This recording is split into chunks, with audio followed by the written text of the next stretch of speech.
Hey everyone, and welcome back to the channel. Have you ever felt like you're stuck in a rut? Like no matter what you do, things just don't seem to go your way? It's a tough place to be, but what if I told you that one of the most powerful tools for change is already inside you? Today, I want to share a story about a man named Leo and how a simple shift in his perspective completely transformed his life. Leo was a talented painter, but his canvases were always filled with stormy skies and bleak landscapes. He saw the world through a lens of pessimism.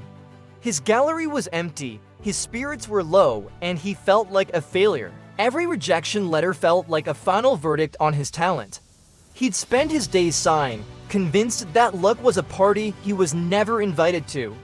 His friends would try to cheer him up, but Leo would just shake his head and point to another gray cloud outside his window. One rainy afternoon, feeling particularly defeated, Leo was rummaging through his grandfather's old belongings in the attic. He found a dusty, leather-bound journal. The first page had a simple inscription: "The world is your canvas. What you paint on it is what you see." Intrigued, Leo began to read. The journal wasn't a diary of events, but a collection of thoughts about finding beauty in the ordinary. His grandfather wrote about the joy of a single sunbeam breaking through the clouds, the vibrant green of moss on an old stone wall, and the cheerful song of a bird after a storm. A strange feeling stirred within Leo. He had been so focused on the storms that he'd forgotten to look for the rainbows that follow.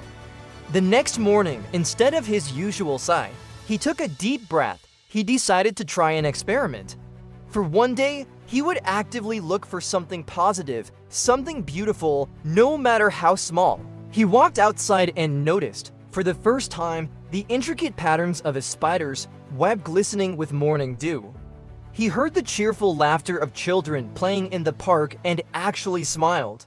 He went back to his studio, but instead of reaching for his usual grays and blacks, he picked up a bright yellow. He started a new painting, not of a storm, but of that single sunbeam his grandfather wrote about, cutting through a dark forest.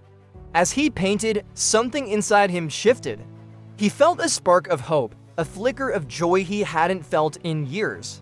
He started painting a series inspired by these small, positive moments: the brilliant red of a ladybug on a green leaf, the warm orange glow of a sunset. His new work was vibrant, full of life and color.